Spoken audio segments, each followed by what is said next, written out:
Stella Chikaya, nous poursuivons notre série de capsules vidéo dans le cadre de la semaine d'action contre le racisme et je vous présente une série de témoignages de femmes immigrantes qui nous partagent des expériences de racisme ou de discrimination vécues ici au Québec. Alors bonjour mon invité du jour. Oui, bonjour Christella. Oui, mon nom c'est Séraphine Angèle. J'habite au Québec depuis 2013 et puis je suis contente d'être au Québec. Ah, merci Séraphine. Alors, est-ce que nous sommes dans le cadre de la semaine d'action contre le racisme. Est-ce que, Séraphine, tu penses qu'il y a du racisme ou de la discrimination au Québec envers les femmes immigrantes?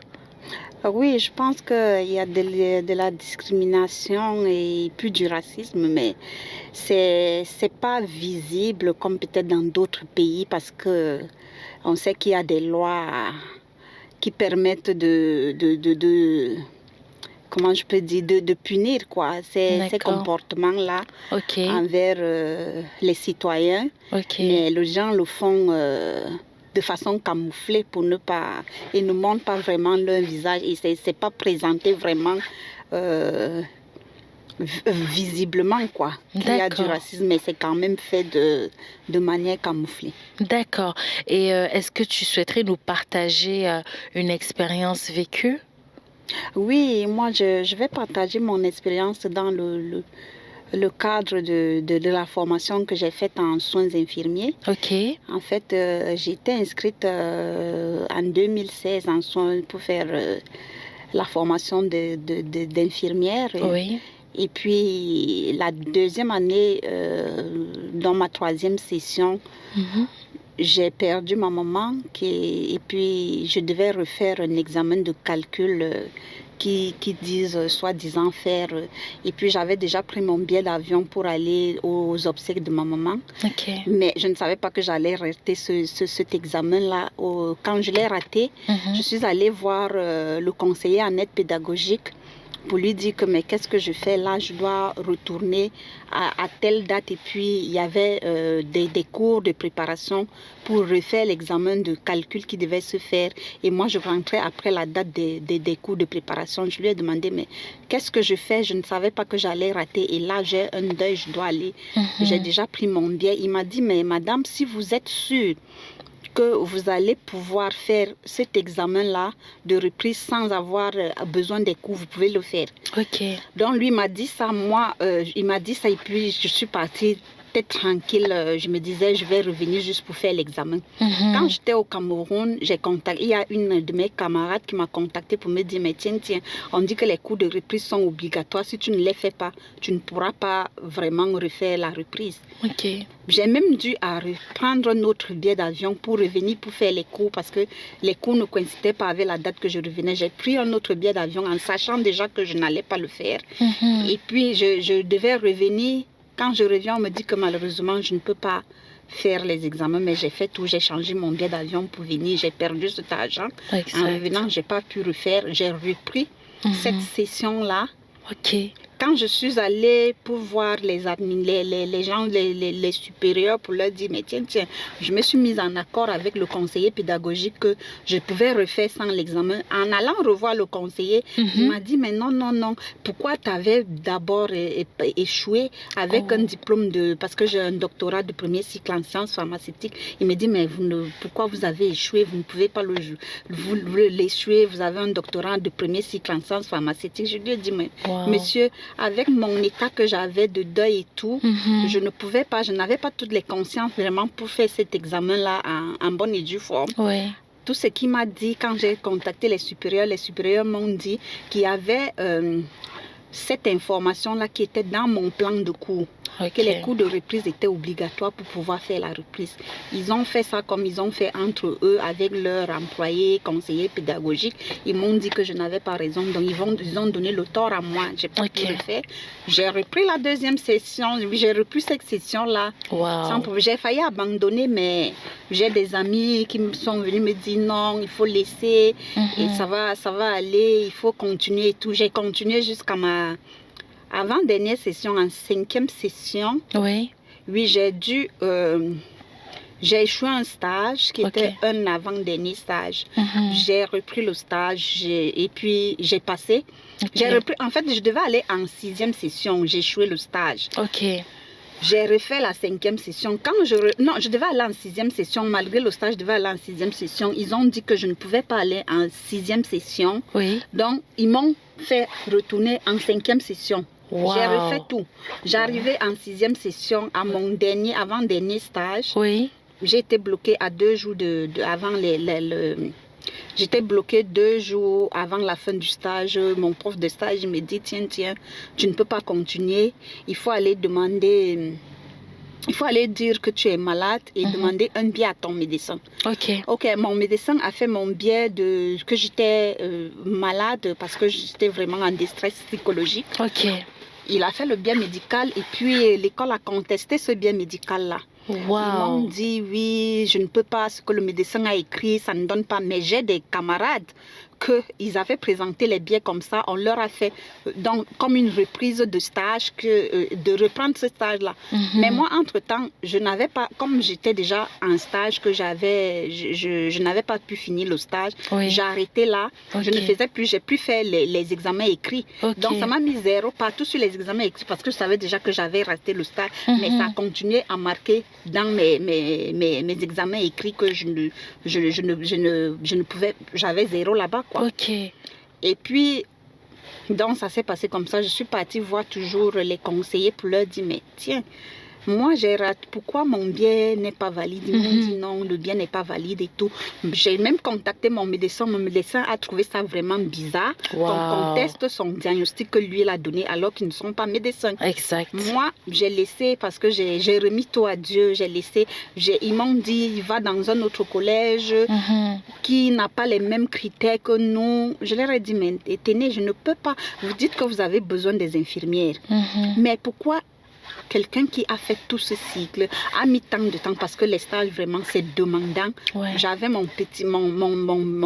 enfant, mon fils qui allait à la garderie. Il fallait que j'aille déposer mon fils. Je n'avais même pas d'auto. J'aille déposer mon fils à la garderie. Je cours, j'aille prendre l'autobus. Je vais au cours et mon conjoint n'était pas là. Il était dans une autre ville. Donc j'ai fait tout ce sacrifice-là.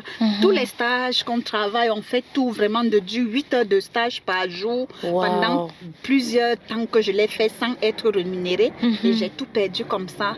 À la fin, beaucoup de gens m'ont dit mais il fallait porter plainte. Je n'ai rien fait.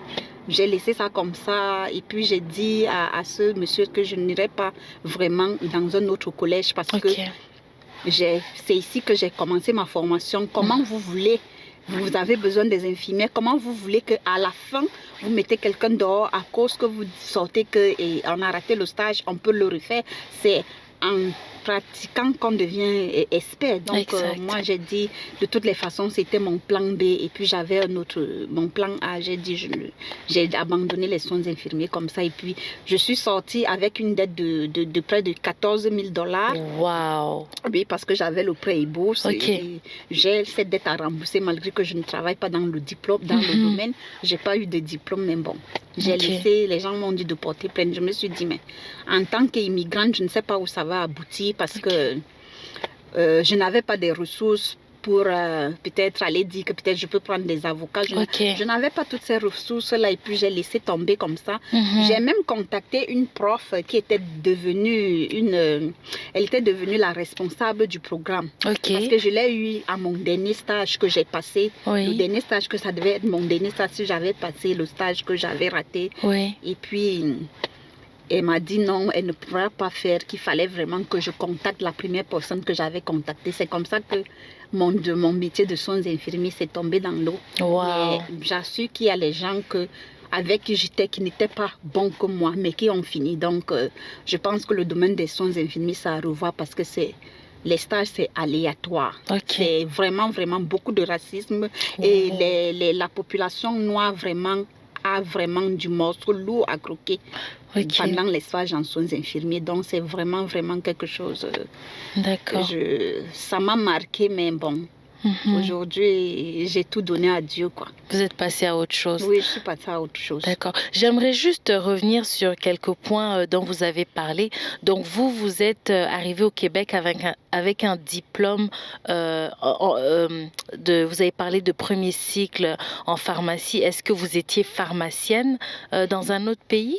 Oui, j'ai eu mon diplôme de pharmacien en 2005 en Italie. Ok, oui, d'accord. Et puis j'ai travaillé pendant 7 ans dans le domaine. Wow. Et puis je suis arrivée ici, mais déjà avant d'arriver ici, on disait oui, je peux aller à l'université, refaire certaines matières et puis exercer comme pharmacienne, mais c'est pas toujours évident parce que quand je suis arrivée, j'ai fait des démarches pour refaire le programme même au complet, ça n'a pas été évident. D'accord. Je suis entrée dans le programme, mais j'ai pas toujours pu finir parce que il y a des obligations qu'on a. Et déjà, quand on sait qu'on a fini, puis les 3 ans de soins infirmiers que j'ai perdus, ça m'a fait que je n'avais plus l'énergie vraiment pour continuer. Mais je suis vraiment pharmacienne et j'ai mon diplôme. Je ne discute pas ça avec quelqu'un. Si c'est en Europe, j'aurais exercé n'importe où. Mais comme des lois de l'Amérique du Nord et de l'Europe sont différentes, c'est pour cela que j'ai dû, quand je voulais quand même rester dans mon domaine. Le Québec ne m'a pas donné la possibilité de le faire. Donc, vous maintenez qu'il y a vraiment de la discrimination, même dans les formations en soins infirmiers, là, à l'égard des personnes immigrantes. Vous avez noté des actes de discrimination, des traitements de... Parce que si quelqu'un dit, mais admettons, qu'est-ce qui prouve que c'était de la discrimination parce que vous avez raté votre examen de calcul, bon, votre billet du médecin a été contesté, mais vous, qu'est-ce qui vous confirme que c'est vraiment de la discrimination ou du racisme que vous avez vécu? Moi, je confirme que c'est du racisme parce que le bien médical, déjà, ça ne devait pas être contesté. Et puis, si c'était peut-être une personne, peut-être un Québécois ou bien une Québécoise, ça n'allait pas s'arrêter là. Elle allait faire d'autres choses pour vraiment avoir raison parce que j'ai eu des camarades qui ne voulaient pas venir au stage. Le pauvre leur disait, mais qu'est-ce que vous faites à la maison? Je ne vous ai pas dit de rester à la maison. Venez au stage. Ils font tout. Quand ce sont les leurs, ils font tout pour que la personne reste et finisse son cours. Mais quand c'est nous, vraiment, comme on sait que peut-être on a besoin d'emploi, peut-être on veut rester travailler, mais moi, j'ai fait la différence. J'ai dit non, je ne vais pas être dans le domaine et je vais gagner ma vie d'une autre façon. C'est ça, mais il y a vraiment de la discrimination. Je ne suis pas la seule, il y a beaucoup. Si vous approchez la population noire qui ont fait des soins infirmiers ici, ils vont vous dire, ils connaissent quand ils commencent le cours, mais ils ne savent pas s'ils vont finir. Parce que c'est vraiment, surtout en stage. Pendant les examens écrits encore, c'est correct, mais dans les stages, vraiment, c'est de la discrimination pure. Parce que quand tu es noir, le prof est toujours derrière toi. Quand les blancs, on les laisse faire ce qu'ils veulent parfois, ils disent même des choses qui ne vont pas, mais on les laisse pas aller de l'avant.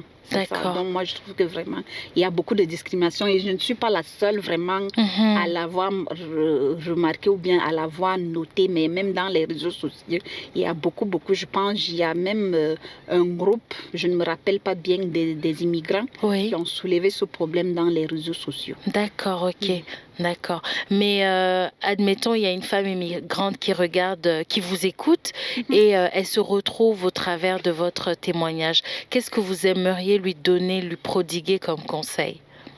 En fait, tout ce que moi je peux lui dire, c'est si elle fait peut-être les programmes, ce genre de programme, elle devra savoir peut-être chercher des ressources. Si son cas elle sera pareil au mien, ou bien si elle ressent de la discrimination, elle pourra contacter peut-être des ressources, des immigrants pour l'accompagner dans ça, au cas où savoir ses droits, quoi. Ce qu'elle peut revendiquer comme droit. Par rapport si elle avait subi du racisme ou de la discrimination. D'accord. Alors on arrive à la fin de cette vidéo. Vous êtes sorti de cette formation avec une dette. Vous n'avez pas pu exercer, rester dans le domaine. Comment vous vous sentez aujourd'hui? En fait, aujourd'hui, je peux dire, je vois que j'ai perdu tout ce temps-là. J'ai perdu 3 ans. Mais j'ai quand même pu garder peut-être un deuxième emploi comme préposé aux bénéficiaires parce que j'aime aider.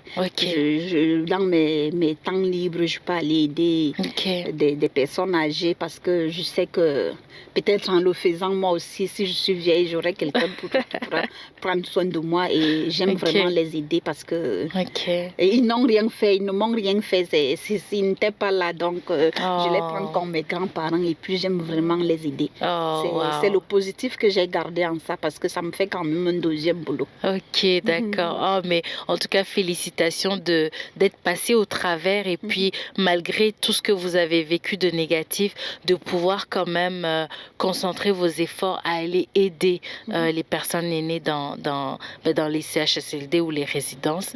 Et on va terminer sur une touche positive. Depuis que vous êtes au Québec ici, qu'est-ce que vous aimez le plus? C'est quoi que vous aimez le plus au Québec, vivre au Québec pour vous? Qu'est-ce qui est positif dans ça?